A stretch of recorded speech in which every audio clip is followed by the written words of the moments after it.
Bonjour à tous, bienvenue dans cette deuxième édition du Grenier. Aujourd'hui, nous allons tenter de répondre à une question qui, à mon sens, en apportera et en appellera d'autres. Une question vaste qui est: faut-il différencier l'homme de l'artiste ? Bonjour à tous, chers collaborateurs. Bonjour, Eleonore. Bienvenue sur ce plateau. Alors, on va tout de suite rentrer dans le vif du sujet et essayer de prendre un peu la température et voir tout d'abord comment vous prenez cette question et quel est votre avis là-dessus. Donc, à vous. Qui démarre ? C'est toi qui démarre ou Jacques ? C'est toi l'artiste. Allez, si vous voulez. Je donne juste ma réponse dans un premier temps et après... On débat. Donc, d'après toi, faut-il différencier l'homme de l'artiste ? Contrairement à ce que beaucoup de personnes pourraient croire, ma réponse est non. Ma justification, elle est simple. C'est que pour moi, d'une part, la musique, c'est une science. Malgré tout ce qu'on pourrait croire, ça reste une science, ça reste vraiment quelque chose de physique. Pour ce qui est de l'homme, moi je pars du principe où tout homme a un fond qui n'est pas très sain et tout le monde essaye de dealer un petit peu avec ça. Et de ce fait-là, je pense qu'il faut réussir à séparer un petit peu les deux domaines, les deux environnements. Et pour moi, ça fait partie des choses de la vie avec lesquelles on doit dealer, quoi, simplement. C'était très conventionnel comme Ouais, mais donc, attends, donc tu penses que au finalement, si quelqu'un fait des choses pas acceptables, mais que c'est un bon chanteur, on va prendre un exemple, après on prendra des exemples précis, ouais. Pour toi, ça te pose pas de problème ou ça te pose quand même un problème ? Forcément, ça me posera toujours un problème, mais justement, ça reste une ligne, j'allais dire une ligne éditoriale, mais c'est une manière de penser, en fait. C'est simplement en accord avec mes valeurs, dans le sens où moi, je suis vraiment pro-art, pro-passion. Donc, ça veut dire que c'est vraiment ça que je vais défendre. Mais maintenant, si on doit rebondir sur ton exemple, ouais. Après la musique, ce qui me concerne un petit peu plus, ou même le cinéma, j'ai envie de dire qu'une personne qui a eu des mauvais comportements, de mauvais actes, est très bien, est capable et en position de faire un film, admettons, qui soit parfaitement réalisé, qui soit parfaitement abordé et qui soit un chef-d'œuvre en fait. L'un n'empêche pas l'autre. Maintenant, est-ce que, je sais pas, moi je peux prendre des cas extrêmes. On va prendre, admettons, il y a un réalisateur qui est pédophile. Il décide de faire un film sur la guerre parce que je sais pas, il a vécu la guerre. Ça n'empêche pas de faire en sorte que son film soit parfaitement related. Enfin, je sais pas comment on dit en français. Réalisé. Comment ? Réalisé, mais genre... tu vas nous la jouer avec des mots anglais ? Parce que j'étais pas prêt. J'étais pas prêt sur le mot anglais introductif. Pour qui il se prend celui-là ? Non, mais en vrai, oui, non, mais son film peut être vraiment très quali et vraiment très pointilleux, très précis.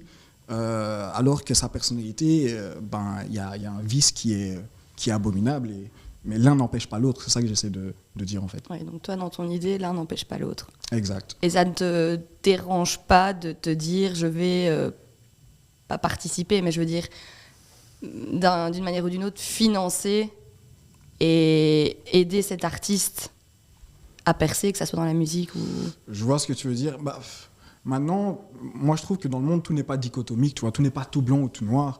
Parce qu'en faisant ça, admettons, parce qu'un artiste ne bosse jamais seul. Admettons, il y a un film ou une musique que tu vas boycotter. Certes, lui, ça va lui faire perdre de l'argent, mais il y a peut-être quelqu'un qui est noble derrière ça et qui va aussi perdre de l'argent par rapport à ça. Donc, on pénalise aussi. C'est vraiment c'est un nom, manière, en fait, finalement. Ça. Maintenant, dans le fait, ça me dérange quand même, en fait, parce que, admettons, je vais donner beaucoup d'exemples pour commencer, mais c'est pas grave, il y a Chris Brown.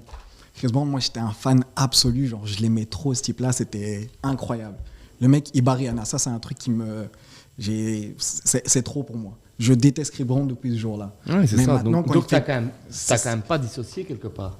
Oui, mais maintenant, ça ne m'empêche pas d'écouter quand même sa musique, tu vois. Oui, mais tu y repenses. Et tu te dis, waouh, c'est lui. Ça me fout le seum. Ouais. Mais dans une avancée, je ne voudrais pas que... par exemple, que sa musique soit supprimée ou qu'on n'entende plus jamais parler de Chris Brown, parce que ce qu'il a fait, ça reste quelque chose de très... conséquent dans le monde de la musique, surtout du R&B. Mais de toute façon, écouter ou pas, ça reste un choix individuel. La question de censurer ou pas, là, c'est un choix de société. Et pour moi, c'est deux choses totalement différentes. Dire je vais aller voir le film ou je vais pas le voir, chacun fait ce qu'il veut. Maintenant qu'on vienne dire d'une certaine mettre, je sais pas, une loi, disons la musique de Chris Brown, on va plus la diffuser n'importe où. Là, c'est différent parce qu'il y a une morale, c'est-à-dire qu'il y a une morale quelque part où on décide tous ensemble collectivement que celui-là, il n'a plus le droit de faire de la musique. Non, moi je pense que ça doit rester un choix individuel d'aller le voir ou pas, et puis voilà. Pas le droit de faire de la musique, mais de publier sa musique. Ouais, même le publier. Après, si tu as envie de l'écouter, tu l'écoutes et puis c'est tout. Et ça ne regarde que toi. Ouais, je suis d'accord avec ça aussi. Ouais, moi je suis pas tout à fait d'accord avec vous. Je pense que, en fait, il y a plusieurs. Pour moi, il y a plusieurs trucs. Il y a le passé. Allez, admettons que quelqu'un fasse un acte répréhensible. Il y a tout ce qu'il a fait avant. Et ça, c'est clair que ça, je ne sais pas trop me positionner parce que je ne suis pas non plus pour dire on va enlever toutes ses œuvres et finalement on le raye de la liste. Mais je pense que l'après, moi, ça me pose à un moment donné un problème. Et ce qui me pose encore plus un problème, c'est l'omerta, en fait. C'est qu'on se rend compte quand même que quand il y a quelque chose qui sort, il y a plein de gens qui étaient au courant, il y a quand même des complices dans l'histoire. Et qu'au final, sans doute que le gars, il a une carrière incroyable, en profitant parfois aussi de sa notoriété pour faire certaines choses. Parce que je prends par exemple R. Kelly. À un moment donné, avec Alia avait 14 ans, je crois, et finalement, tout le monde trouvait ça, ils chantent bien, elle chante bien, ils sont beaux tous les deux. Au final, c'est un beau gars, elle, c'est une belle fille. Ouais, ok, mais il en a, j'en sais rien, moi, 28, et elle en a 14. Ça a beau être beau, machin.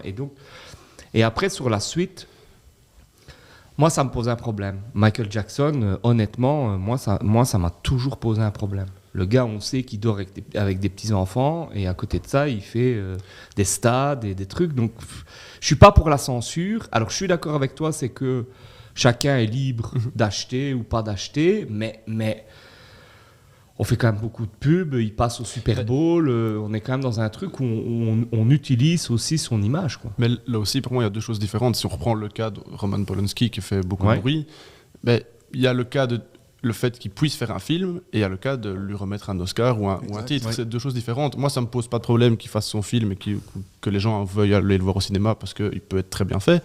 Par contre, qu'on le félicite et qu'on le mette en avant, ça, c'est problématique. Et là, je te rejoins. Pour moi, parce que là, c'est vraiment la personne qu'on met en avant, au-delà du réalisateur. Et ça, c'est vraiment problématique. Après, qu'il fasse son film, bon, ça, c'est un choix. Moi, je suis d'accord avec toi sur le triomphe qu'on peut donner à une personne. Mais je réagis à ce que tu as dit juste avant, par rapport à la censure, toujours, vu qu'on est un petit peu sur le thème. Donc, tu me corriges si je me trompe, mais du coup, toi, tu serais pour le fait qu'il ne faille pas censurer une personne qui a eu des actes répréhensibles. On est d'accord sur ça ou pas ? Moi, je serais même encore plus nuancé. Ça dépend, en fait, si ce qu'il dit dans le film ou dans la musique est répréhensible. Si c'est un appel à la haine, si c'est des propos racistes, etc., mais ça tombe sous le coup de la loi, et à ce moment-là, on l'interdit. Maintenant, sinon, non, c'est la liberté d'expression. Mais c'est quand même pas tout le temps forcément interdit, parce qu'il y a quand même l'écrivain Matzneff, qui a quand même écrit c'est trash, quoi, et ça n'a pas été censuré pour autant, alors que là, dans la loi, c'est interdit. Donc... C'est pas toujours. Je pense justement qu'il y a un procès en cours là-dessus, sur Matzneff. On va voir ce que ça va donner. C'est vrai que là, c'est difficile. C'est typiquement un exemple où c'est quelqu'un qui avait fait des actes de pédophilie et qui s'en vantait quelque part dans ses livres. Oui, tout à fait. Et qui en parle ouvertement. Là, c'est vraiment difficile parce limite, que c'est normal, quoi. C'est ce que je disais. Le crime qu'il le fait, il le retransmet dans son livre, et en plus il ne dit même pas j'invente, c'est un roman, il dit non, c'est moi et ça me représente. Donc là, c'est vrai que c'est problématique. Et il est quand même édité, et comme tu disais, Isaac, c'est qu'il n'est pas tout seul, et ça je suis d'accord, mais du coup, où est la complicité dans tout ça de l'éditeur, du producteur si c'est un film, du producteur si c'est un album. Moi, honnêtement, je suis plutôt en me disant... Alors, j'ai pas la solution, parce que je pense qu'à un moment donné, quand il sort, il vend des trucs, mais dissocier, c'est difficile. On l'a vu ici avec l'affaire Pierre Palmade. Au final, tout le monde sait en réalité. En tout cas, tout ce monde-là le sait. Et on attend à un moment donné qu'il y ait un drame. S'il n'y en a pas, tant mieux. S'il y en a un, tant pis. Et voilà, quoi. Ouais, mais là, je dis pas ce que tu as dit, mais je prends ce que tu dis à l'extrême. alors quoi, on supprime tous les spectacles de Pierre Palmade. Tu vois, c'est pour ça que moi, la censure, j'ai du mal, parce que typiquement, le cas de Pierre Palmade, on va dire on supprime toutes ces vidéos de YouTube parce qu'il y a eu un drame. Je pense pas que c'est la bonne solution. Et en fait, moi, j'ai surtout peur de la censure dans une société, parce que pour moi, c'est les sociétés dictatoriales qui commencent à censurer. Parce qu'après, où on met la limite? Oui, qui décide? Où on met la limite? Pierre Palmade, c'est un accident, voilà. Il y a une question de contexte aussi. Mais c'est clairement ça. Je pense qu'il faut contextualiser. Je vais reparler de Picasso qui fête ses 50 ans de mort l'année prochaine, je pense. On a bûché, on voit qu'on a bûché. Je citerai mes sources en fin d'émission. Où Picasso a fait une série de choses abominables et déviantes concernant ses maîtresses et ses femmes, et où Picasso, l'année prochaine, sera dans de nombreuses expositions. Et là, je trouve que c'est un devoir de contextualisation, mais alors via les musées, via les directeurs, via les chercheurs, qui, eux, ont le devoir d'informer. Et de faire un travail historique dessus. Je pense. Parce que j'ai été de nombreuses fois à des expositions où je ne savais pas ce genre de choses. Et là, je pense qu'il y a un devoir énorme, que ce soit Picasso ou les autres, mais de la part des autorités, de prévenir le public, en fait. Parce qu'il y a des jeunes, il y a des gens qui ne sont pas au courant. Et je pense qu'on ait conscience de ça en regardant les expositions, ça nous aiderait à peut-être prendre plus parti, ou en tout cas... Je pense que ça arrive tout doucement. Enfin, moi, j'ai été... je vais pas tout le temps voir des expositions, mais dernièrement, j'ai été à Bruxelles et il y avait une exposition où, pareil, je pense que c'était sur l'esclavage. Il y avait une œuvre, mais il y avait une contextualisation. Ils l'ont pas retirée. Ils ont même expliqué qu'ils avaient fait le choix de ne pas la retirer. Ils avaient expliqué que l'auteur, etc. Et je pense que ça arrive tout doucement. Mais il y a encore énormément de boulot à faire, parce que ça, c'est certain. Moi, je suis d'accord. Mais je fais une petite aparté. Mais moi, c'est quelque chose que j'ai constaté, mais qui m'horripile. Souvent, dans ce genre de contexte, il y a des personnes qui diront « c'était d'un autre temps ». C'est plus la même aujourd'hui. Et c'est clairement des époques... Alors qu'au final, le délit, le crime, il reste le même. Tu vois, moi, c'est vraiment quelque chose qui m'horripile, surtout quand j'entends des personnes qui sont en mode, par exemple, l'affaire Pierre Palmade. Dur à le dire. J'ai pas envie de le dire. Mais non, quand tu vois des personnes qui sont justement dans l'idée de il faudrait supprimer tous ces spectacles et qu'après ils arrivent, et par exemple, quand on parle de déboulonner par exemple des statues du roi Baudouin, etc., qui sont en mode non, ça c'est nous, c'est notre histoire, nanana. Toi, moi, c'est ça qui m'exaspère un petit peu, c'est ce deux poids deux mesures qu'on retrouve un petit peu partout. Et justement, je pense que le fait d'expliquer un petit peu l'histoire, etc., je pense que c'est une bonne idée, que ça va faire avancer les choses, mais je ne crois pas qu'il faille seulement se reposer sur ça. Moi, je suis assez d'accord. Après, ça reste compliqué parce que je pense que vous l'avez dit tantôt, sur la pédophilie, il y a quand même plusieurs gros problèmes, que ce soit dans la mode, que ce soit dans l'art, que ce soit dans la musique, que ce soit... Et moi, mon plus gros problème, c'est que c'est quand même couvert. Et que ça a été souvent couvert, et que finalement, que ça soit sur une autre époque, ou alors en disant oui, mais c'est un génie, lui c'est un génie. Mais c'est ça. Parce que c'est un génie, il a le droit de plotter des petits garçons. Enfin, à un moment donné, il y a un truc qui. Mais est-ce que si on censurait les œuvres, il y aurait moins d'omerta sur les actes? Le but, c'est qu'on en parle aussi, parce que c'est ce qu'on fait à l'heure actuelle. Via ces personnes qui ont fait ces actes. Mais il faut contextualiser et remettre les choses, comme dit Thomas, je pense. Moi, je suis d'accord avec toi. Je trouve que c'est vraiment quelque chose dans l'industrie, même de la musique, dans l'industrie du cinéma, de tout ce qui est un petit peu show business. C'est vraiment un truc on ne pense pas en fait à l'omerta qu'il y a. Il y a vraiment des trucs salaces qui se passent. Et tout ce qu'on ne sait pas. Mais franchement, c'est abusé. Mais ça, c'est toujours la même chose. Quand ça parle d'argent, que ça parle un petit peu de pouvoir, les gens ferment vite leur bouche, tu vois, et se rangent vite pour ne pas perdre la place qu'ils peuvent avoir. Et l'aura de l'artiste, encore une fois, et la place qu'il a, et qui se cache derrière cet art qui est peut-être un bouclier. Ouais, des fois, ça arrive aussi, ça. Et donc, au nom de l'art, on a le droit de tout faire. Ouais, mais c'est, encore une fois, moi, je trouve que c'est quand même deux questions différentes. Parce que que la parole se libère, etc., dans le milieu artistique, c'est un besoin. Mais est-ce que, on va dire, que le fait de censurer des œuvres ou d'effacer des œuvres, de supprimer des œuvres, va régler ce problème-là? Pour moi, c'est quand même des choses différentes. C'est quand même le fait de cautionner, quoi. Je veux dire, alors, la censure, peut-être pas totalement, mais je veux dire, si tu continues, par exemple, à lire ou à aller voir des expos ou à écouter de la musique de personnes qui ont des agissements qui sont je vais dire pour être sympa, tendancieux, ça veut dire qu'au final, est-ce que tu cautionnes ce qu'il fait? Tu contribues en tout cas. Non, mais ça, c'est là que je reviens à ce que je disais au début, c'est un choix de le faire, mais je vois mal institutionnaliser le fait qu'on va supprimer ces œuvres-là. Mais pourtant, on l'a fait avec Dieudonné. Ouais. Ça a été fait. Oui, mais parce que lui et dans ses spectacles, etc., est condamné pour appel à la haine, etc., injure raciale, etc. Donc là, c'est ce que je disais tout à l'heure, quand la personne est condamnée et que par ses œuvres, il transmet un discours qui tombe sous le coup de la loi, là oui, là j'ai pas de souci. Et le cas de Dieudonné est un bon exemple. Je pense qu'il faut arrêter que cette parole-là se véhicule d'une manière ou d'une autre. Ça, je suis d'accord. Moi, je pense qu'il y a 2 poids 2 mesures. Et je suis pas du tout un défenseur de Dieudonné. Ni un défenseur, mais ni un attaquant non plus. Je pense qu'il y a quand même 2 poids 2 mesures dans le traitement d'Éric Zemmour et Dieudonné, pour prendre 2 trucs. Il est quand même un peu interpellant, parce qu'en gros, si tu dis, je synthétise exprès et je pose une bombe, mais les Juifs sont le cancer de l'humanité, t'es condamné. Tu dis les Arabes sont le cancer de l'humanité, on t'invite 8 fois sur CNews. C'est quand même compliqué. Et pour moi, si t'es il n'y a pas de concours du truc horrible à dire, mais si t'es pédophile en plus ou en moins, à un moment donné, tu te dis, mais comment c'est possible? Polanski, moi je ne comprends pas. C'est incompréhensible pour moi que ce type ait encore le droit de faire des films. C'est peut-être... Alors, je suis d'accord avec toi que le problème de la censure, c'est aussi un problème que l'éthique, c'est ce que je disais la semaine passée avec la politique, c'est que l'éthique, c'est un truc un peu où chacun donne son avis. Toi, tu as le droit. Donc, je n'ai pas la solution. Mais ici, quand même, tu te dis, mais... comment c'est possible, quoi? Comment c'est possible? Qu'il a fouillé la justice. Oui.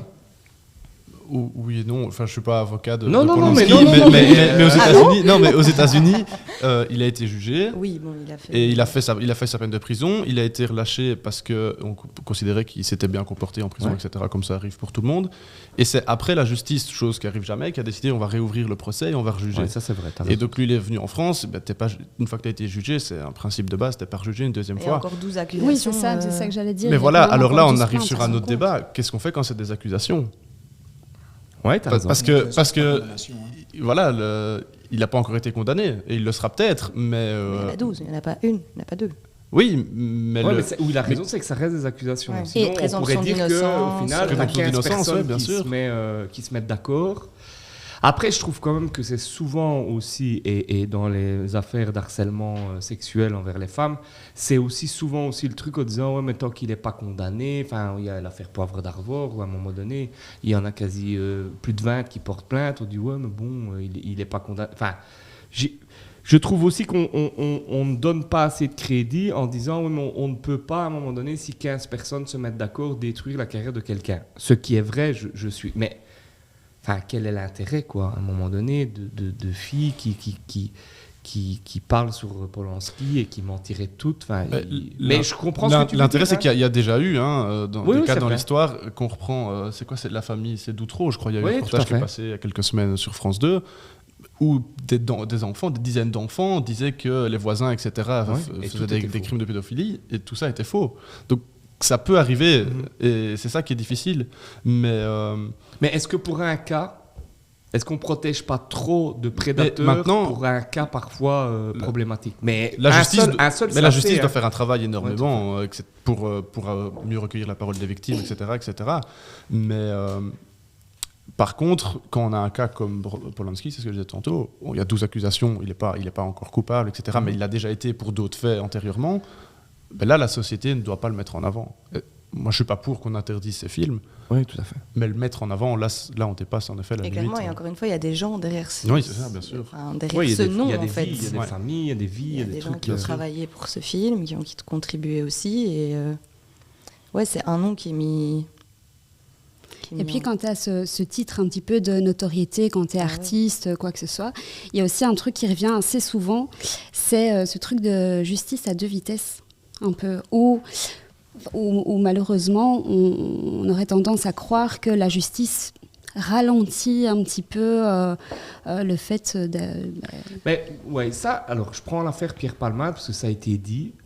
Moi, je trouve, un coquet qui prend la voiture et qui fait un accident de bagnole, à mon avis, il y en a 15 par semaine. Ouais, il y en a plein.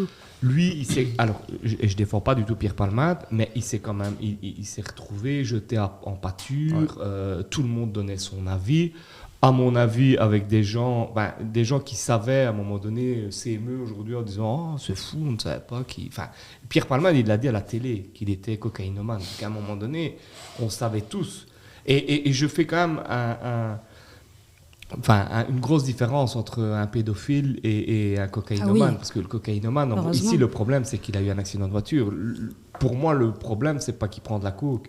Prendre de la coke, c'est son problème. Moi, j'ai envie de dire, chacun, quand la porte est fermée, le vrai problème, c'est qu'il prend la voiture et qu'il a un accident de voiture.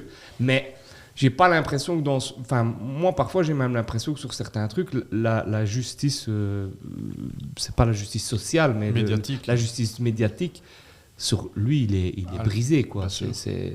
Ouais, il y a, je pense en amont un procès médiatique en fait par tous les articles qui sortent au sujet, comme tu dis, de Pierre Palmade et où les réseaux se déchaînent en fait. Et il y a d'abord ce premier procès médiatique où oui, et puis les chaînes font venir un psy, etc., qui ne l'a jamais vu de sa vie et qui va faire une analyse de Pierre Palmade sur les 3 phrases qu'on a dit à la télé. Et lui, il les dépeint pour la fin de sa vie. Donc, ça, c'est un vrai problème aussi.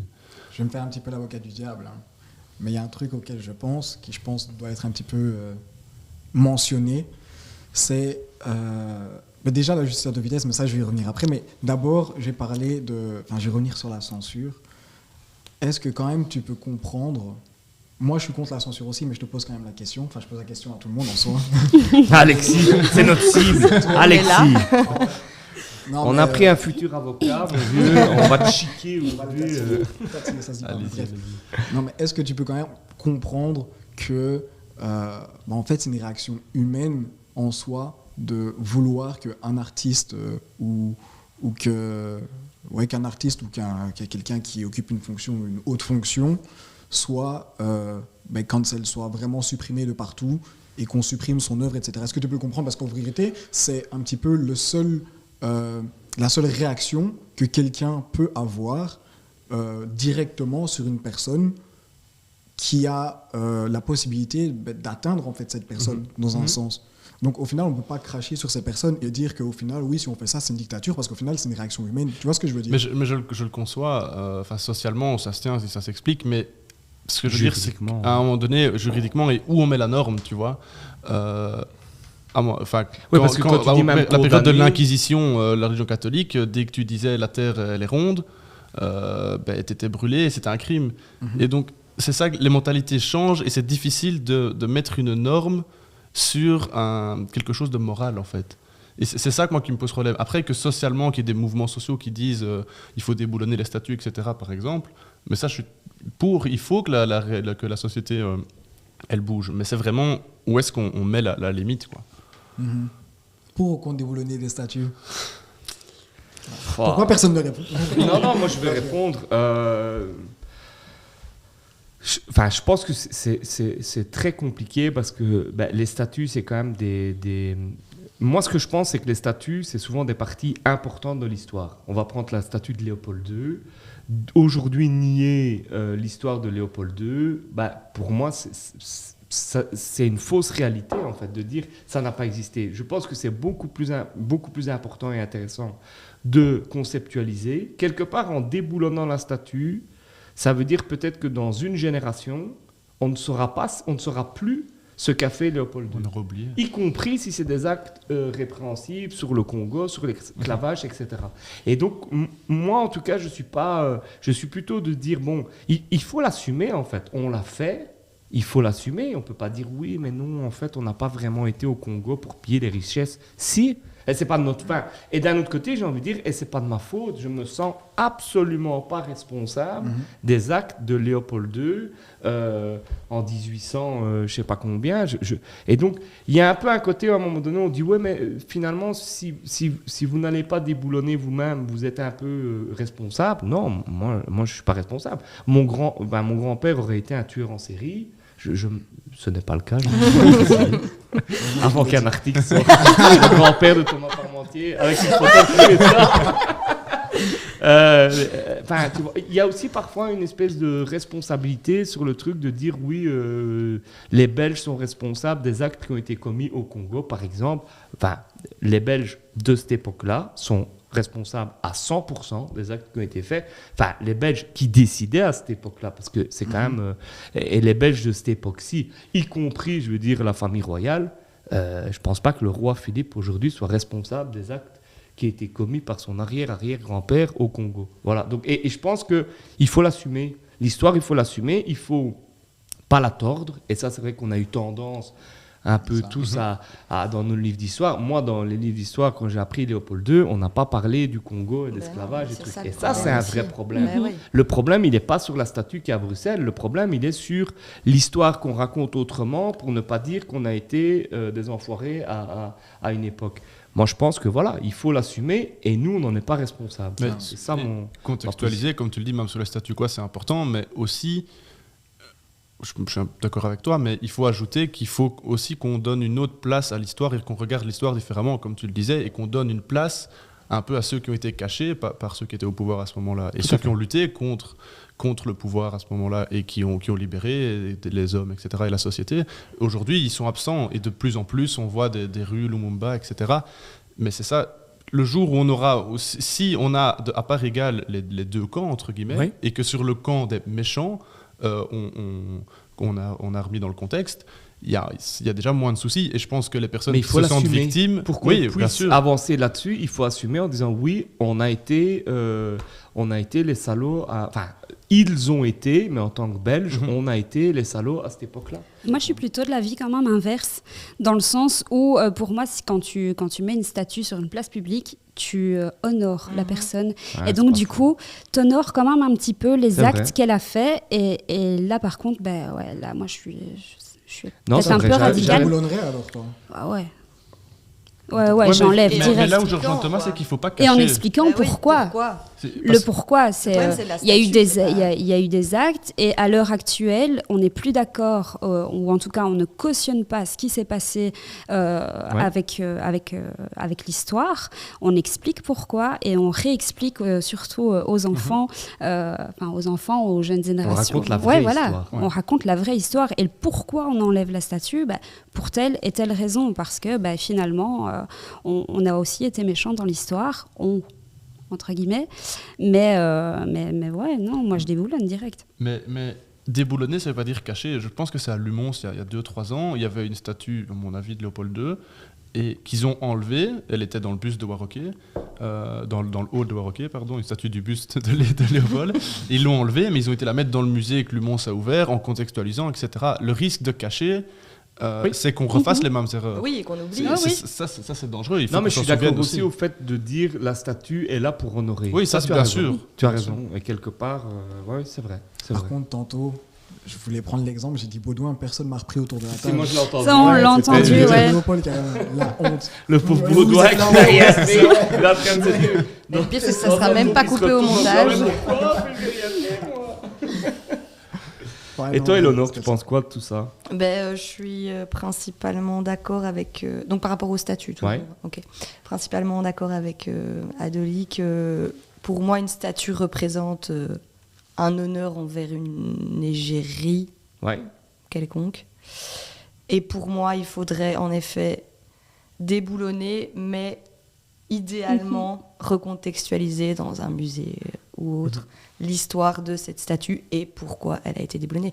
Mais en effet, ça fait partie de notre passé, ça fait partie de l'histoire. On ne peut pas le nier, on ne peut pas passer au-dessus.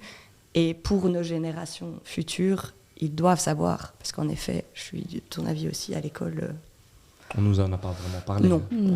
En tout cas, on nous l'a pas expliqué comme ça. Mais moi, je sais pas ce que vous en pensez, mais j'ai l'impression que ça change dans la société. Quand on voit que le roi va s'excuser, voilà. Quand on voit qu'on rend des œuvres qu'on a pillées, moi, je pense que ça va dans le bon sens. Il est temps, bien sûr, il est temps. C'est ça, quoi. Et ça aurait dû aller plus vite et ça aurait dû être fait depuis longtemps. Mais je pense qu'on peut le souligner que ça va aussi dans le bon sens à ce niveau-là. Et au niveau de, je reviens au débat de base, est-ce que vous trouvez pas qu'en fait, ce genre de questions, il y a quand même que dans l'art qu'on se le pose. Parce que, alors, je prends mon exemple. Je pense que si un politicien était condamné pour pédophilie, il serait cancel directement. Je pense que si demain, monsieur et madame tout le monde, un plombier, si on savait que notre plombier est pédophile, on l'appellerait plus jamais pour faire aucun... Et donc, est-ce qu'il n'y a pas quand même un traitement de faveur lié à l'artistique et lié à cette espèce de notion de génie artistique. Si. En tout cas, un politicien... Alors, je ne dis pas qu'il n'y a aucun politicien qui n'ont pas eu des déviances et des trucs comme ça. Et je pense qu'à une autre époque, sans doute que certains ont été même encore protégés aujourd'hui. aussi. Mais à un moment donné, condamnés, est-ce qu'il n'y a pas un truc spécifique au nom de l'art? Moi, je pense que déjà dans le monde politique actuellement, bon, là, tu as pris l'exemple de la pédophilie. Mais il y a des exemples actuels de harcèlement sexuel, de viol qui sont prouvés, qui sont condamnés, mais les politiciens exercent toujours un petit peu en background, mais ils exercent toujours. Donc, moi, je pense que ça ne touche pas seulement l'art, que ça touche aussi la politique.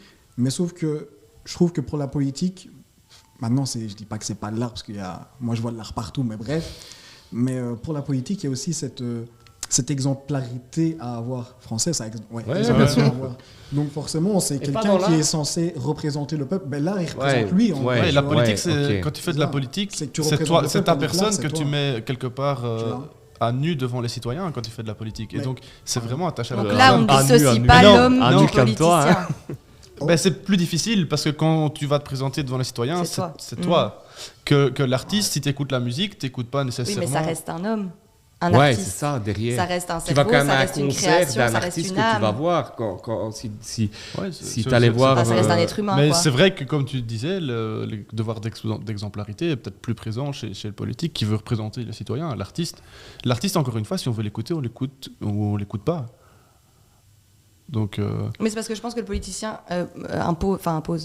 donne ses idées. Qu'un artiste, oui, mais des fois c'est déguisé. Et donc, encore une fois, au nom de l'art, on peut se permettre de dire des choses.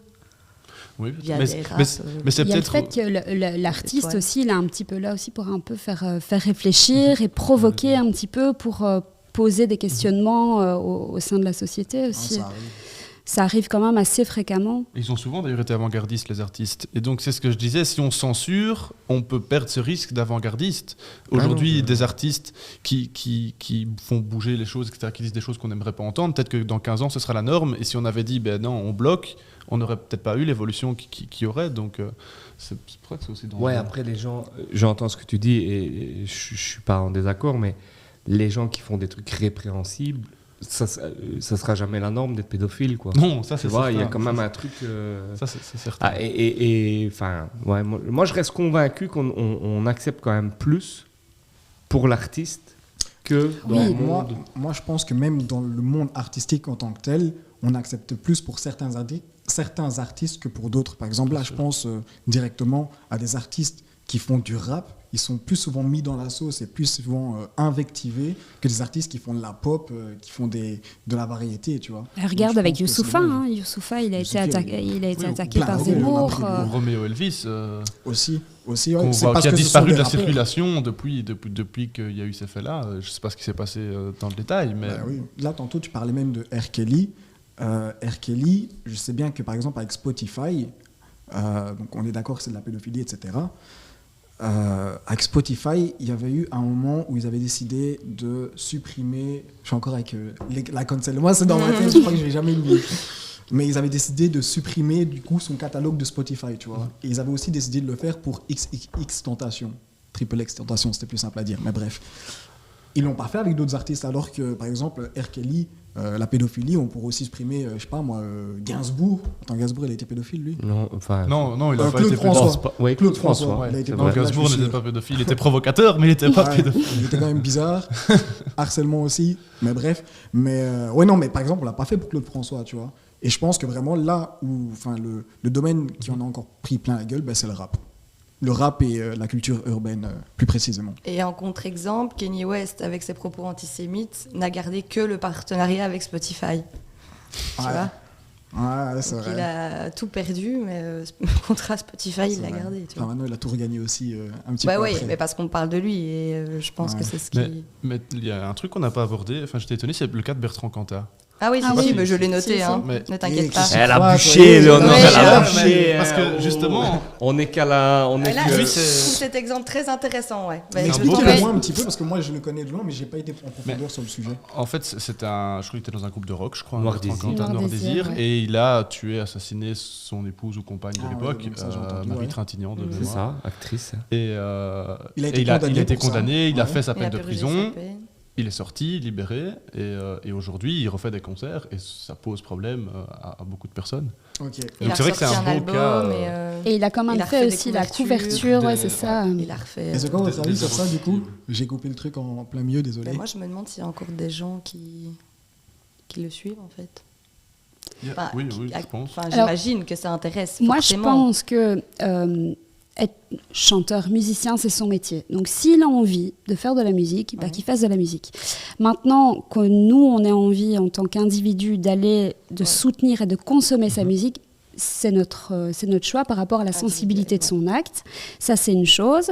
Maintenant, le mettre à l'honneur en couverture, là, par Ouais, contre, là, c'est je suis trop. pas Ouais, je suis d'accord. Qu'on fasse un petit article en disant, bon, machin, il a sorti, voilà, il a ressorti un album, bon, soit, ça fait partie ça fait partie, entre Ouais, guillemets, Désolé. mais de le mettre en couverture. Mais Vas-y, en même temps, vas-y. jette un pavé dans la mare, mais il a purgé sa C'est ce peine. que Ouais, c'est ce que j'allais au nom de dire. la Mais oui, mais société. bon, les gars, Et il a donc- tué sa Mais femme. oui, enfin, non, bon, bien sûr. ouais, mais mais je dis d'un pas que moment, il a c'est purgé sa ce que je peine, pense à donc c'est bon, 100%, vois. oui, mais alors, si à 20 ans, tu as fait un crime, à 60 ans, T'as toujours fait ce crime. t'as toujours fait ce crime, Ouais. mais on va te le garder toute ta vie Bah oui. et dire tu ne peux plus rien faire et tu vas rester enfermé chez toi parce que à 20 ans, tu as déconné. C'est un Est-ce que c'est, encore une fois, c'est une question de contexte. Est-ce que c'est un accident? Est-ce que c'est quelque chose qui pourrait, entre guillemets, être récurrent dans sa vie? Est-ce que c'est... Enfin, voilà, il y a plein de questions de contexte qui se posent Non, aussi. ouais, tout à fait. Moi, je rejoins. Je rejoins Alexis en disant ici, c'est encore autre chose. C'est que il est condamné, il va en prison, et à un moment donné, la société, à tort ou à raison, mais la société estime qu'il a payé sa dette. Est-ce qu'il est possible de payer une dette quand tu as tué quelqu'un de tes mains? Ça, c'est un autre débat. Mais quelque part, la société estime qu'il a payé sa dette.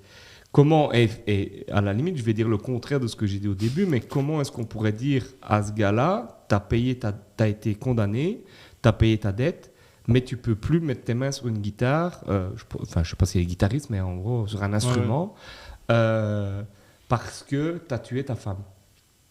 Ou alors, faut le laisser en prison, en fait, ou il faut le laisser plus longtemps en prison. Enfin, c'est tellement compliqué. En fait. Moi, pour moi, il a encore le droit de faire de la musique s'il en a envie, mais c'est ton choix de consommer son Voilà, art. c'est le choix. Mais alors, à quel moment le média le met en avant? Alors, on sait très bien, c'est pour vendre, clairement. C'est ça. Ouais, voilà. Rien d'autre.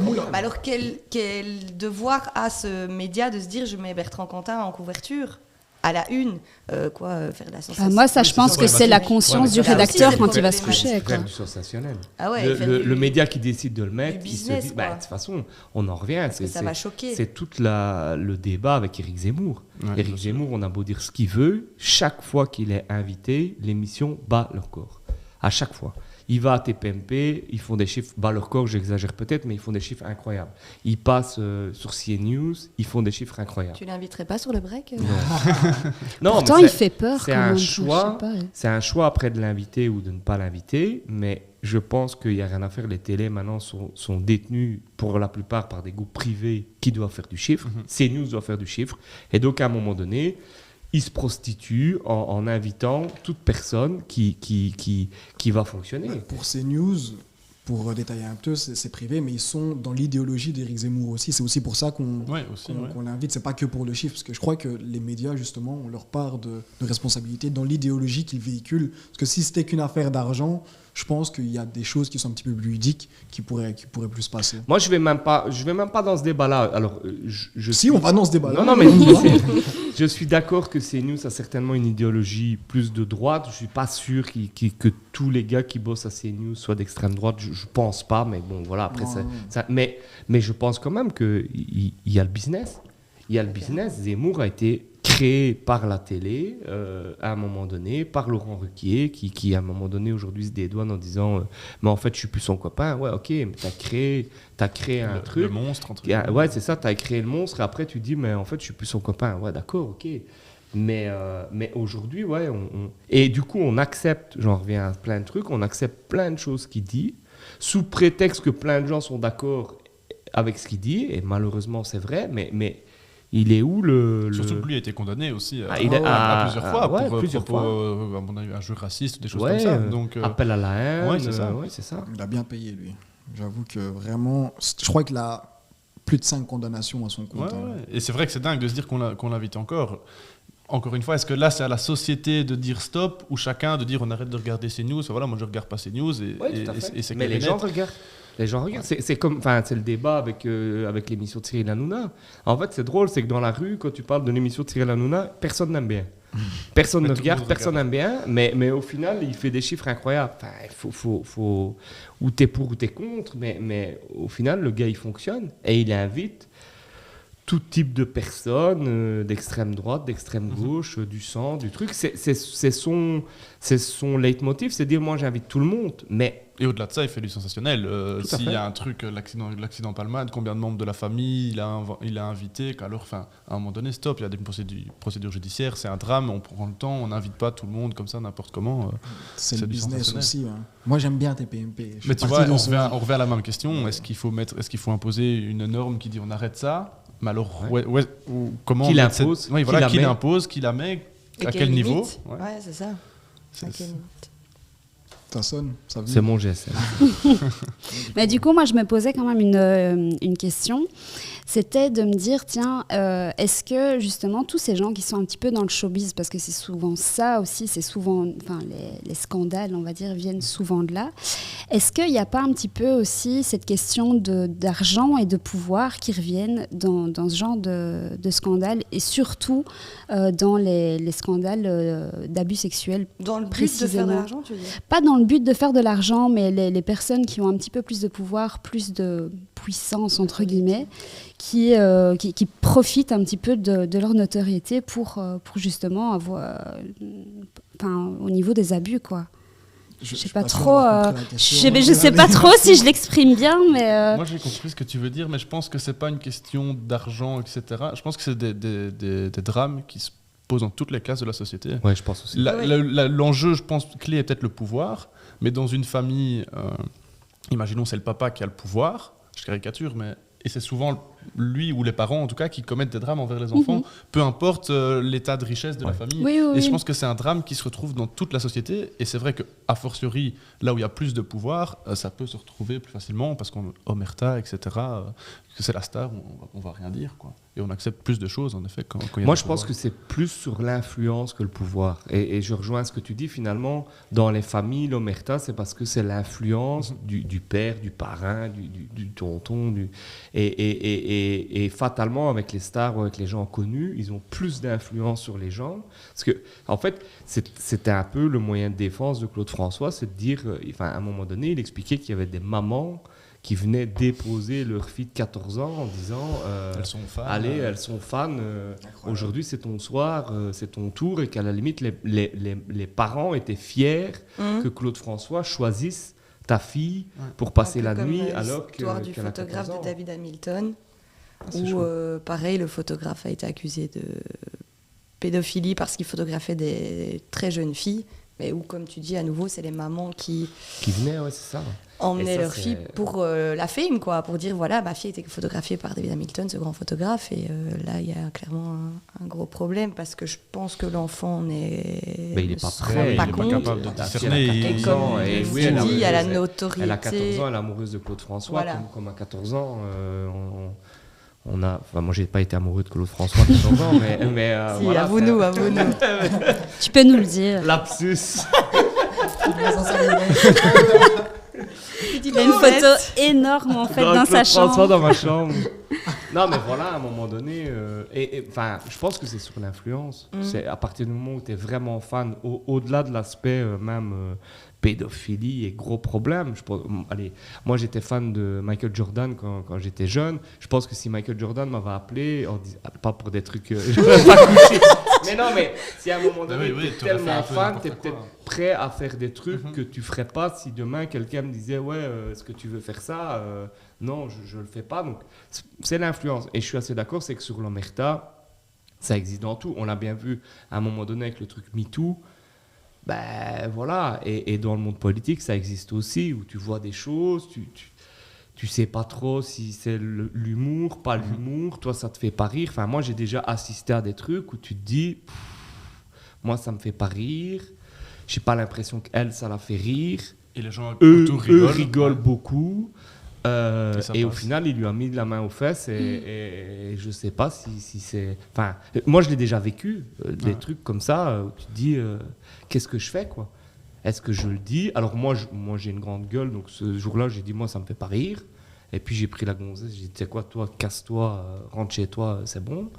Mais, pas en mode agressif, mais en disant, laisse tomber, ils sont bourrés, fous le camp d'ici, quoi. T'as rien à gagner ici.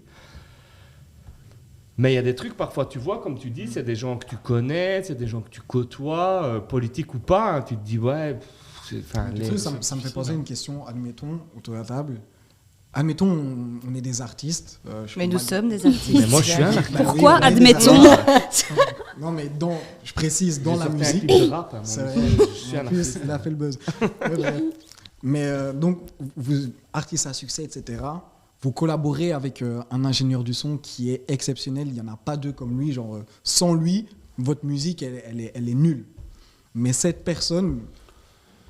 Moi, j'ai déjà ma réponse. Moi aussi, je le C'est impossible. Moi, je mais si vous n'avez plus cette personne, tout s'écroule pour vous. Genre. Moi, je dirais plutôt, j'espère que je refuserai toute collaboration avec ce gars-là. Maintenant, on a facile ici mais donc, de dire... tu ne dissocies pas l'homme de l'artiste, alors ? Mais non, mais c'est le choix individuel. Moi, je fais le choix de ne pas travailler avec ce gars-là. Ouais. Comme aussi politiquement, demain, quelqu'un à côté de moi, il a commis un truc, je dis non, moi je travaille pas avec cette personne-là. Même si ça peut te donner une plus-value dans ta musique, même si ça peut te faire progresser dans ta musique, tu ne collabores pas avec une personne qui a eu... mais donc, dans ce cas précis, alors tu différencies pas l'homme de l'artiste. Mais c'est ce que je dis, c'est des choix individuels. Ouais, maintenant, c'est son choix de dire moi j'y vais pas. Si toi, tu vas. Non, moi je vais pas. Moi j'ai posé une autre question.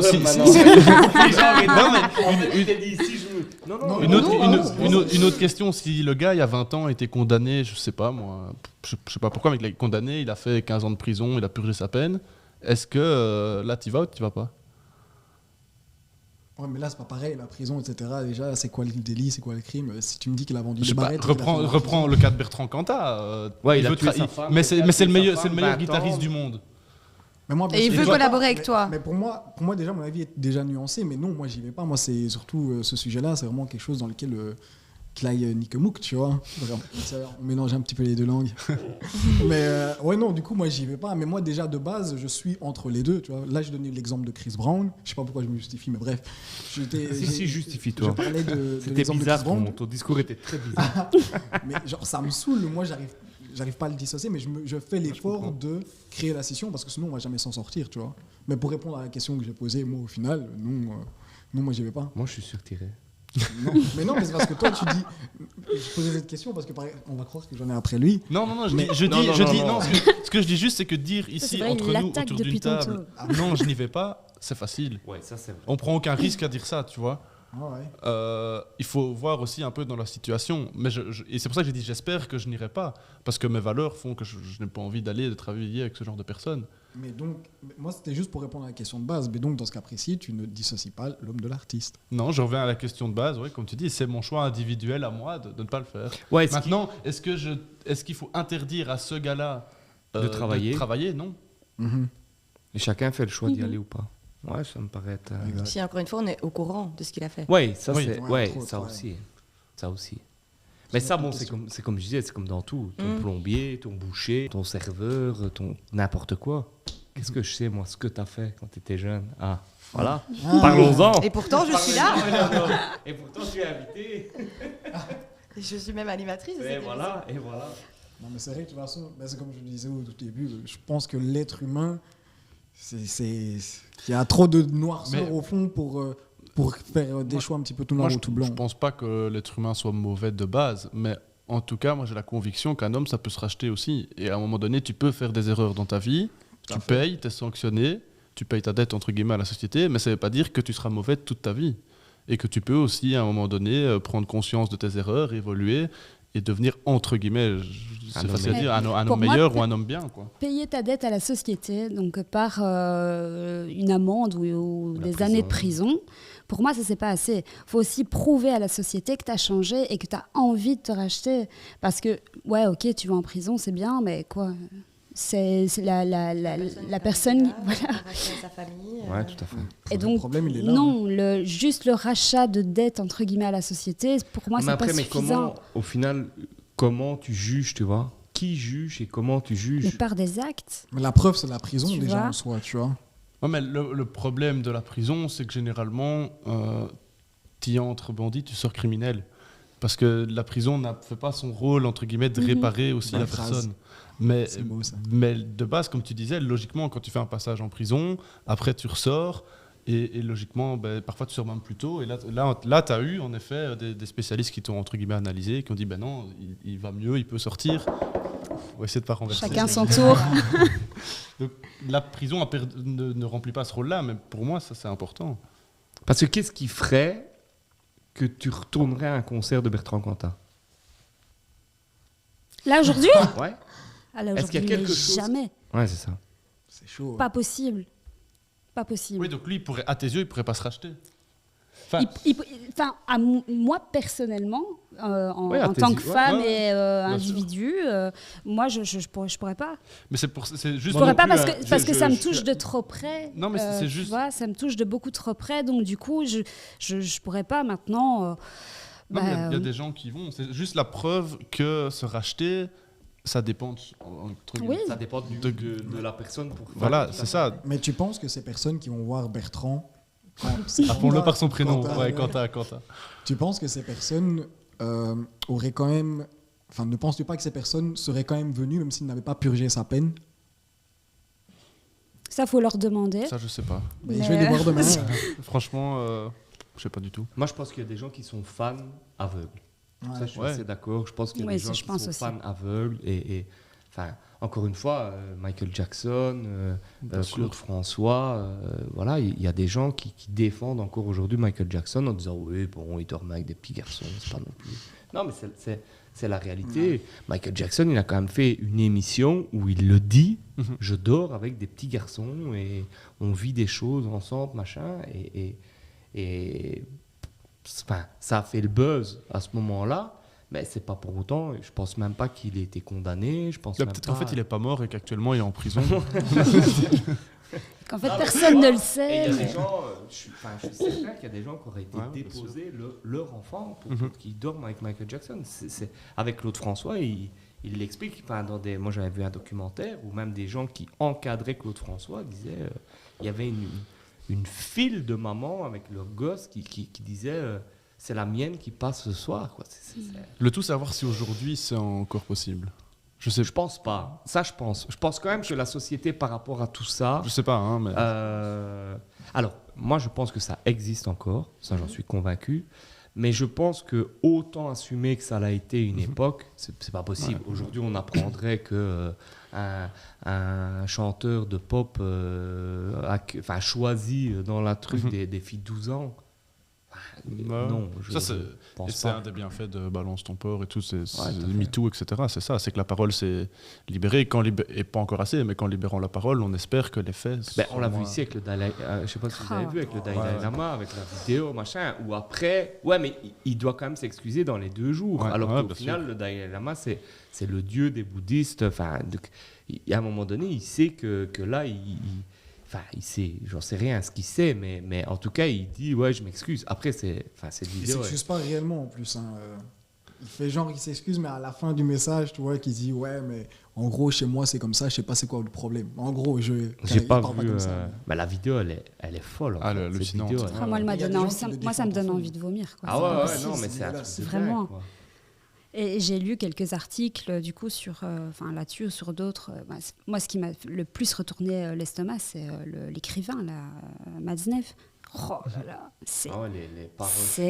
mais vraiment, je me demande comment c'est possible. C'était surtout dans les années 80, je pense, à son niveau à lui, où limite les journalistes, ils lui posaient les questions, ils riaient avec lui, quoi. Ouais.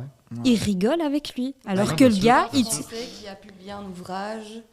Il explique qu'il est pédophile. Voilà, exactement. Il dit qu'il est pédophile et il explique en expliquant un peu ses rapports et des trucs. Mais il y a un politique, Cohn-Bendit, il y a une interview de Cohn-Bendit quand il a 35 ans, où il explique que la sexualité d'un enfant de 10 ans, c'est quelque chose de tellement incroyable. Et le type, il a fait une carrière... Mais, je ne sais pas s'il a été condamné. Il y a eu un autre bouquin, une BD, je crois, de quelqu'un, où, en fait, pour assouvir c'est un peu ses besoins je sais pas comment on dit, mais pulsion pédophile. Ouais, c'est pulsion pédophile. Voilà, il dessinait des BD, mais il dit qu'il n'a jamais rien fait, mais que ces BD, c'est une manière pour lui de. Wow. Mais est-ce que du coup ce livre-là doit être publié ou enfin voilà, c'est aussi une question. Comme Bendit, je sais pas s'il a fait des choses. Est-ce que le fait qu'il ait dit ça fait qu'on ne doit plus jamais... Je pense que c'est en fait, ce qui est fou, c'est ce que disait Ado, c'est que en fait, quand il le dit à la télé, à ce moment-là, tout le monde rit. Personne n'est choqué, en fait. Ouais. Mais ça, je pense quand même que les époques changent et qu'à un moment donné, des choses qui étaient acceptables je pense quand même que ces choses-là, quelque part, ont été acceptables. Aussi étonnant et aussi incroyable que ça puisse paraître, comme tu dis, il l'explique à la télé, il dit il y a eu ça, et les gens rigolent. Enfin, le tourisme sexuel en Thaïlande, il y a eu des documentaires et des gens, on savait bien que certains politiques, certains artistes allaient en Thaïlande pour se taper des petits gamins. Il y a eu un avec la journaliste, c'était sur le plateau de Thierry Ardisson, qui avait parlé, je crois, justement, de Patrick Poivre d'Arvor, et tout le monde a rigolé. Ouais. Et c'est passé inaperçu, et c'est seulement 20 ans après qu'on se dit, mais en fait... Ouais, après, on n'est pas sous la... Enfin, c'est pas moins grave. Mais mais c'est agression sexuelle, et c'est seulement maintenant qu'on se dit, mais en fait, quand on regarde ce plateau-là, et tant mieux qu'aujourd'hui on se dise ça, mais c'est beaucoup trop tard, on se dit, mais en fait, ils sont tous quelque part un peu complices, parce qu'ils ont rigolé. Elle dénonçait, elle osait parler. Non, mais c'est avec Strauss-Kahn, tu parles, toi. Non. C'est celle qui dénonce Strauss-Kahn. C'est Strauss-Kahn, je pensais que c'était Patrick Poivre. Je sais plus son nom, mais c'est ça. Tristan Bannon, non? Ouais, c'est ça. Et tout le monde lui rigole au nez. Est-ce que quelque part, ils sont pas aussi un peu complices elle ose enfin parler, et Dieu sait que c'est dur, et tout le monde rigole, quoi. Et est-ce qu'on n'a pas tous été quelque part à un certain moment un peu complices d'un truc comme ça? Moi, je suis sûr que je l'ai été. Peut-être parce qu'on est mal informé ou une gonzesse qui me dit il a été insistant, machin. Tu te dis ça va, il avait bu un verre, c'est bon, laisse tomber. Et qu'au final, en tant qu'homme alors. En tant qu'homme. Tu poses cette réflexion en tant qu'homme. Une collègue féminine te pose... Non, mais moi, je l'ai déjà vécu, dans une soirée et tout. Elle me dit, machin. Et on dit, ça va, laisse tomber, il a bu un verre et tout. Et au final, après, quand tu reviens, tu te dis, mais... quelque part, t'es complice, alors qu'on aurait peut-être dû... Mais comment tu dois réagir à ce moment-là? C'est parfois... Moi, je laisse pas passer ça, moi. Non, mais moi... Alors... mais tu dis ça... Maintenant, tu dis ça. Non, mais la vérité, peut-être qu'à l'époque, genre, si j'avais... 15-16 ans, à la limite, tu vois. Mais à l'heure actuelle, moi, c'est des trucs... maintenant, je suis peut-être un petit peu moins souple qu'avant, peut-être. Moi, il y a vraiment des trucs où, genre, non, c'est mort. Non, mais je suis d'accord. De toute façon, moi je suis d'accord avec toi. Et plusieurs fois, je suis déjà intervenu sur des trucs comme ça. Et vraiment dans des trucs pas cool. Mais... Enfin, je pense que parfois on minimise certains trucs. Je parle pas de pédophilie du tout, mais par rapport au rapport certains hommes-femmes, comme ça, je pense que parfois on minimise parce qu'on dit ouais, c'est bon. Oui, ou par un statut. Mais je crois que un peu lourd, des trucs. Par un statut, genre. Ouais. Allez, t'as dû le vivre, mais 1 milliard de fois. Ah, j'ai dit 1 milliard. 1 milliard. Bah ouais, mais dans le monde de la nuit, parce que t'as l'alcool qui est pris en compte. Mais tu vas me dire que t'as jamais eu de la main. Mais clairement, et c'est pas parce que comme ça. Pas parce que le mec en face, il s'appelle Pierre-Paul Jacques ou que c'est le roi, le pape, tout ce que tu veux, que c'est acceptable pour essayer de remettre dans le contexte de. Non, mais tu sais, même des gens qui disent ouais, mais allez, t'as vu comment elle est sapée? Non, mais alors, on l'a déjà entendu. On pourrait faire une émission. Des trucs comme ça. Rien que là-dessus, on pourrait faire une émission. On va peut-être en faire. Moi, je pense dans ma tête, c'était genre quelqu'un. Tu vois quelqu'un, un pote à toi qui met la main au cul à une meuf. Ouais, mais c'est minime, mais c'est le début de l'acceptation. Quand tu dis ouais, mais. Et alors, c'est pour ça qu'à nouveau, des gens avec de la notoriété se permettent de le faire. T'as vu comment elle sapait? Oui, ce genre de phrase. Tu commences déjà à pardonner, en fait, quelque part, la personne qui a agi. Moi, j'étais déjà dans l'extrême dans ma tête. Ah oui, après, il y a plus grave, mais. Attouchement. Non, mais tu sais, allez, il y a des trucs. Il y a des. Allez, on avait 18 ans. À un moment donné, t'as des trucs dire ouais, t'es pas capable de l'embrasser. Attends, mais là, tu parles de. Ouais, j'avais 18 ans. Il y avait un jeu. C'était il y a très longtemps. Vas-y, avant-hier. Merci, Eleonore. Merci. T'es pas capable de l'embrasser. Moi, j'ai joué à ce jeu-là. Après, on n'a pas, enfin, tu vois, on n'a pas violé, on n'a pas de chic, on n'a pas de chac, mais c'est quand même des trucs. Bravo. Bravo. Est-ce qu'elle était consentante? Oui, le consentement. Je pense qu'elles étaient. Tu penses? Est-ce que tu leur as demandé? Non, mais tu lui as dit, excuse-moi, c'est pour un jeu, je peux t'embrasser? Blague à part, moi je jouais pas moi, donc ça, je jure que c'est vrai, mais je l'ai vécu. Oui, mais je l'ai vécu avec des potes où c'est moi qui comptais les points, donc c'est pas moi qui allais embrasser. Mais non, mais c'est la vérité. Après, je veux dire, ce truc de consentement aussi, c'est quelque chose qui est alors ça aurait jamais dû être comme ça, mais c'est quelque chose qui est assez entre guillemets neuf dans les valeurs des gens, en fait. C'est quelque chose qui est un peu nouveau comme ça, et où on découvre limite, même nous en tant que femmes, enfin je sais pas pour toi, mais moi en tant que femme, je découvre aussi ce que c'est au final que le consentement. Il y a des choses où on se dit ah ouais, en fait ça, j'ai le droit de dire non. J'ai le droit de dire non, ou et ça, encore une fois, je pense que c'est grâce à la culture que tout ça est possible. Que quelqu'un de plus jeune ait accès, là je vais sortir l'exemple bateau, mais aux chansons d'Angèle, qui en parlent, où ils se disent, ben voilà, Angèle, dans sa chanson, elle dit, elle parle de consentement, de oui ou non, et c'est grâce à tout ça quand même que actuellement on ouvre des portes sur ce genre de sujet. Oui, et puis grâce aussi à des femmes qui ont eu le courage de parler et de dire, ben voilà, je vais peut-être perdre mon emploi, je vais peut-être perdre tout ce que j'ai, mais il s'est passé ça et c'est pas normal. Et c'est grâce à ça. Les gens parlaient pas. Et il y en a qui le font et qui dénoncent, ou parfois il y a encore rien qui se passe, et qui perdent leur emploi, et que tout le monde fait semblant de rien. Et au final, celle qui a été doublement punie, ben c'est celle qui a vécu l'agression et qui en plus l'a dénoncé. Ouais, tout à fait. Ça, c'est scandaleux aussi. Et donc, on en revient toujours un petit peu au fait quand même, on parle quand même souvent à ce moment-là, c'est malheureusement toujours les femmes qui sont un petit peu taclées, quoi, du coup.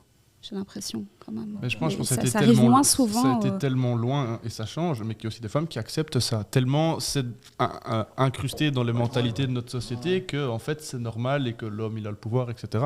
Et ça, c'est vraiment problématique. C'est qu'il y a, moi, je vois aussi parfois des femmes qui ne réagissent pas. Et je ne dis pas qu'elles doivent réagir, mais c'est de se dire que parfois, ça ne les choque même pas. Et ça veut dire quelque part qu'on a été vachement loin dans l'acceptation de ces comportements-là, pour que pour certaines personnes ce soit normal en fait. C'est aussi une question de sensibilité. Ça, maintenant, une femme, ça reste un individu à part entière. Ouais. Ça se trouve dans sa tête, c'est pas s'il y avait eu, comment je pourrais expliquer dans un bon français, s'il n'y avait pas eu toutes ces péripéties, par exemple des MeToo, etc., qui faisaient prendre conscience aux femmes que oui, certaines choses n'étaient pas acceptables, il y a quand même des femmes qui seraient dans leur tête en mode moi ça me dérange pas, tu vois. Je pense pas que ça soit une histoire qui soit incrustée tellement que ça peut être, mais je pense le fait que la société change trop lentement encore, mais en disant maintenant vous pouvez parler et on vous écoute et on vous protège, ben, ça va aider dans le sens que peut-être qu'elles vont se dire mais avant je n'osais pas et là je vais pouvoir le dénoncer. Oui, non, et ça même, c'est sûr que ça aide. Et même nous, au moins maintenant, entre guillemets, on peut dire ben, on n'a peut-être plus peur non plus, nous en tant qu'hommes, de le dénoncer. Quoi. Ouais, à fond. Moi je préfère, tu vois, tu dis on vous protège, c'est encore un truc pour moi qui diminue un petit peu. Non, mais c'est la société. Non, je disais la société vous protège, pas nous les hommes. Ben... Non, c'est... non. Parce que là, j'ai vu, tu vois, nos regards se sont croisés, on s'est dit, protégé pas bien, tu vois. Non. Ce que je veux dire, c'est que la société doit protéger les femmes ou les hommes qui dénoncent des faits comme ça. Oui, les droits, quoi. On parle de droits.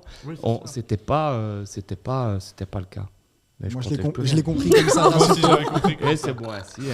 Les hommes, tu l'avais compris comme ça.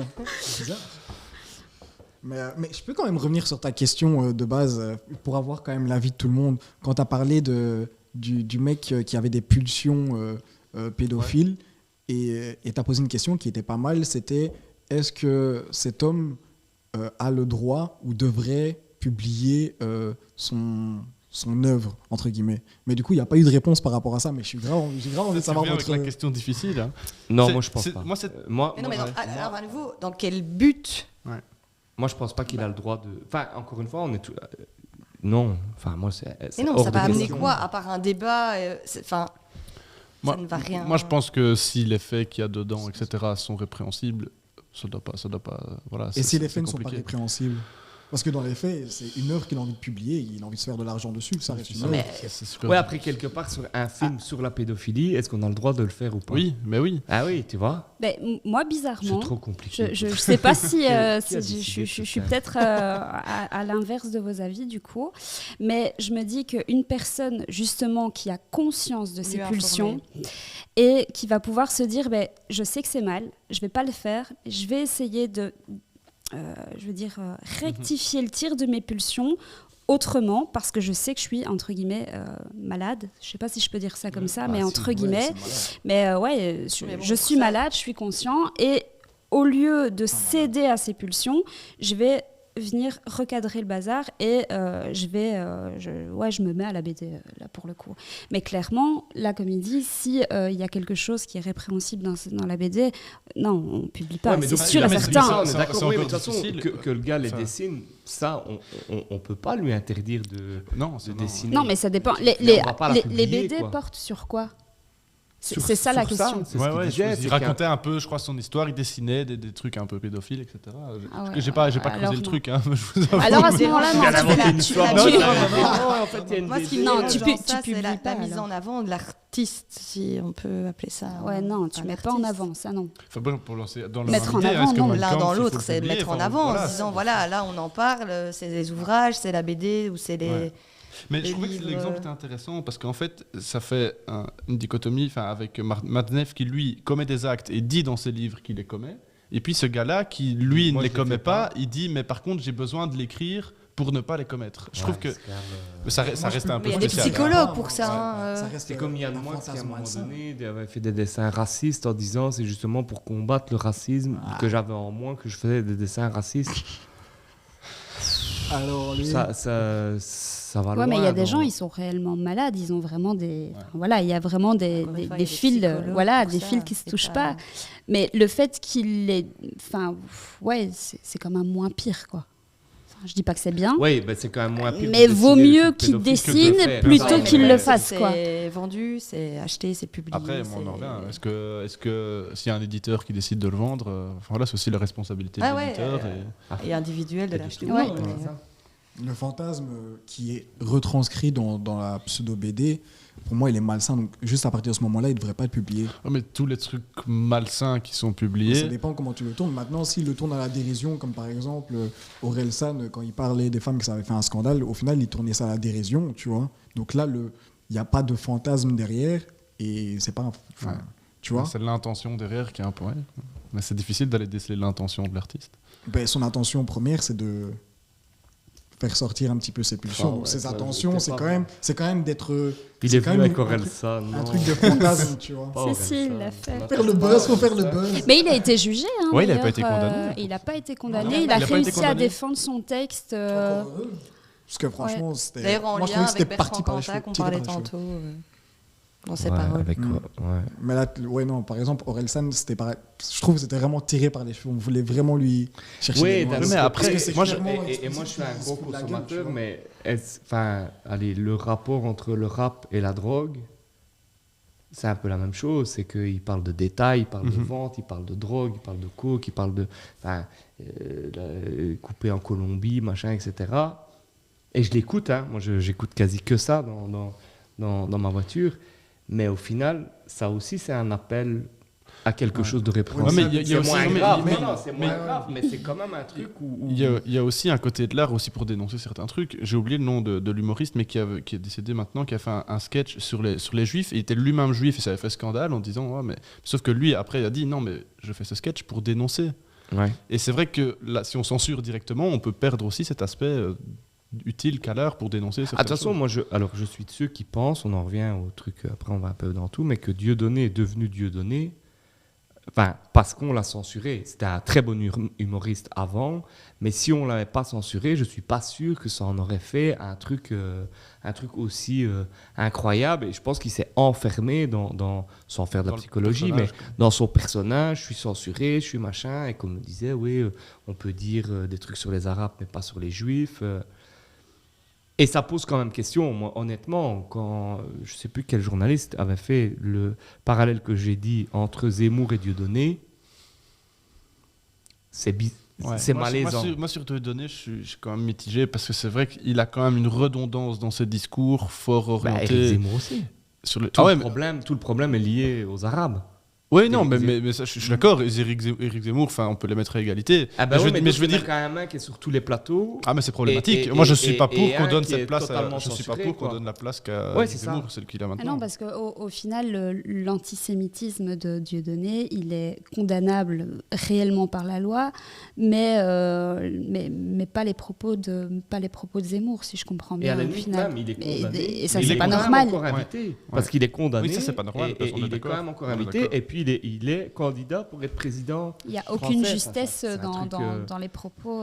C'est logique, moi je trouve, et je ne défends pas Dieudonné, pas du tout, mais c'est logique. Moi j'ai fait le choix de ne plus regarder Dieudonné, parce que je ne suis pas du tout dans ses propos. Mais c'est logique qu'il se sente persécuté et qu'il estime qu'il y ait 2 poids 2 mesures.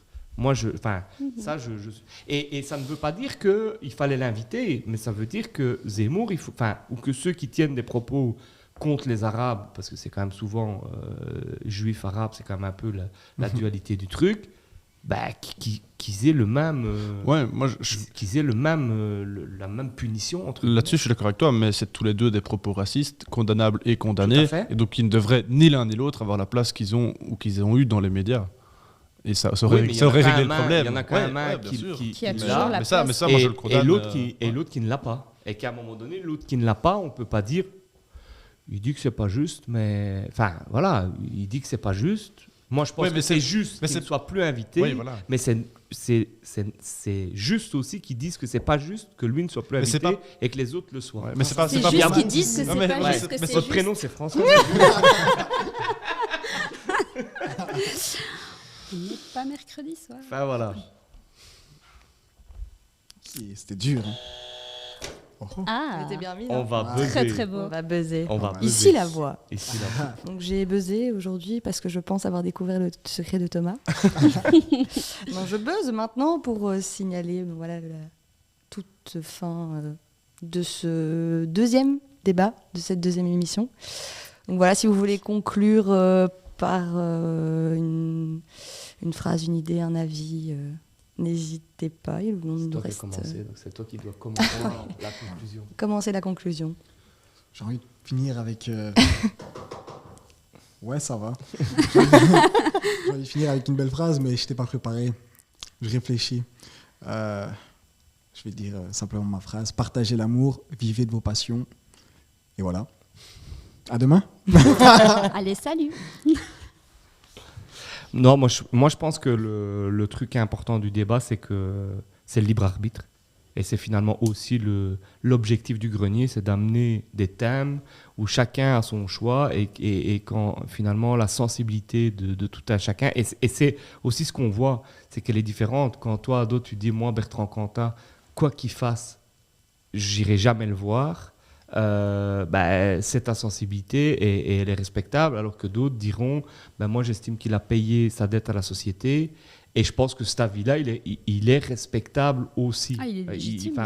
Il est légitime et que chacun et je pense que c'est si on avait un peu plus de libre arbitre et un peu moins d'influence par les médias ou par les trucs, le monde s'en porterait certainement mieux. C'est beau, hein? C'est beau. C'est mieux que partager l'amour. Ouais, c'est ça. Et voilà. Donc moi, pour conclure, oui, donc je rejoins Thomas sur ce qu'il dit et surtout sur la liberté d'expression et ce qu'on partage ici. Donc pouvoir donner son avis sur des sujets qui ne sont évidemment pas faciles et on pourrait en parler pendant des jours entiers. Et donc voilà, pour ceux qui apprécient, moi ce qui m'arrête le plus, c'est de pouvoir dire qu'il faut contextualiser, que ça soit à l'école, dans l'éducation, et contextualiser un maximum parce que tout se fait, et pas que au nom de l'art, mais tout se fait. Et le plus important pour moi serait de contextualiser chaque acte déviant. C'est incroyable. Moi, je vais faire mon outro. Non, t'as passé ton tour. T'as eu ta minute. Moi, je suis d'accord avec toi. Et sur l'aspect de la liberté d'expression, c'est extrêmement important aussi. Et ce qu'on fait aussi ici, parce qu'il y a aussi beaucoup de gens qui sont décédés juste en usant tout simplement de leur liberté d'expression. Mais ce que je retiens de tous nos échanges, c'est qu'en fait, vu toutes les nuances qui ont pu s'exprimer, imposer une limite, c'est difficile. Nous, ici, à 5, on n'a pas su se mettre d'accord sur dire comment faire. Et on n'a pas les solutions. Et donc, je reviens avec mon aspect. Édicter une seule et unique morale publique, c'est compliqué. Moi, je pense aussi que c'est une question de contexte et pas que, mais surtout une question de contexte et de gravité aussi. Au niveau des actes, la gravité, on n'en a pas spécialement énormément parlé, mais je pense que c'est quelque chose aussi qu'il faut prendre en compte. Et la gravité, encore une fois, comme tu le disais, elle va aussi de pair avec la sensibilité, je pense, de chacun. Et donc, on a tous une moralité qui est plus ou moins différente. Au final. Et donc, du coup, la gravité, je veux dire, tu parlais de la drogue tout à l'heure en disant, ça va, c'est pas... On l'écoute dans la musique. Il a fait le problème dans ce cas-ci, c'est que c'est l'accident. Au final, c'est pas tant qu'il ait pris des substances non homologuées. mais voilà, alors que pour d'autres ça va être la fin du monde, donc voilà, c'est un contexte. La nuance. Il a levé son doigt, donc on lui autorise. Merci. Vas-y. Au final, c'est pour ça que je regarde la caméra et tout. Au final, c'est pour ça qu'on est là. Non, mais je disais, au final, c'est pour ça qu'on est là et heureusement qu'on est là et je parle à tous nos auditeurs. On va continuer à faire vivre le débat. Et heureusement qu'il y a justement des autorisations dans des pays comme le nôtre pour dire nos idées. Et il faut aussi le souligner, parce que tantôt, je préfère quand même le dire, j'ai dit que l'être humain était assez mauvais, mais tout est équilibre dans le monde, j'ai envie de dire. Donc il est très mauvais, mais il est aussi très, très bon. T'as réfléchi tout le temps pour dire... Ouais, j'étais ainsi. Partagez l'amour, et voilà. Eh bien, super. Merci à tous pour ce bel échange. Merci à toi pour cette présentation. Avec plaisir. C'était très sympathique. Et on se retrouve la semaine prochaine pour un autre débat. Un nouveau thème. Merci. Salut. À la régie, surtout.